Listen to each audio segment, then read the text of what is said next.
ചെറുക്കനും പെണ്ണിനും എന്തെങ്കിലും സംസാരിക്കണമെങ്കിൽ സംസാരിക്കട്ടെ. എടി, വരുന്നവന്റെ സ്വഭാവം മനസ്സിലാക്കാൻ ആദ്യം അവന്റെ വാട്സാപ്പിൽ സ്റ്റിക്കർ കളക്ഷൻ നോക്കിയാൽ മതി. ചേട്ടാ, വാട്സാപ്പിന്റെ സ്റ്റിക്കർ കളക്ഷൻ ഒന്ന് കാണിച്ചു. ഓ പിന്നെന്താ, നീ പോകുമ്പോ വാട്സാപ്പിൽ സ്റ്റിക്കർ കളക്ഷൻ എല്ലാം ക്ലിയർ ചെയ്തിട്ട് പോകണം. ചിലപ്പോ അവളുമാരെടുത്ത് നോക്കും. സ്റ്റിക്കർ കിട്ടിയില്ലെങ്കിൽ ഇൻസ്റ്റാഗ്രാം ഫീഡും സേവ്ഡ് വീഡിയോസ് കൂടെ നോക്കിയാൽ മതി. ഞാൻ ഇൻസ്റ്റ ഒന്ന് നോക്കുവാണേ. പിന്നെന്താ നോക്കിക്കോ. നിന്റെ ഇൻസ്റ്റാ ഫീഡ് സേവ്ഡ് വീഡിയോസ് എല്ലാം ക്ലിയർ ആയിരിക്കണം. ഇതിലൊന്നും കിട്ടിയില്ലെങ്കിൽ ടെലഗ്രാം കൂടെ നോക്കിയാൽ മതി. ടെലിഗ്രാം എവിടെ ചേട്ടാ? അപ്പുറത്തുണ്ട്. ടെലഗ്രാം ഗ്രൂപ്പിൽ നിന്ന് എല്ലാം എക്സിറ്റ് അടിച്ചു.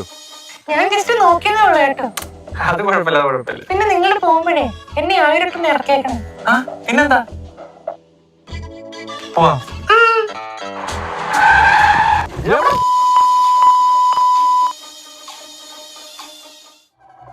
ഇതൊന്നും നടന്നില്ലെങ്കിൽ കാറിൽ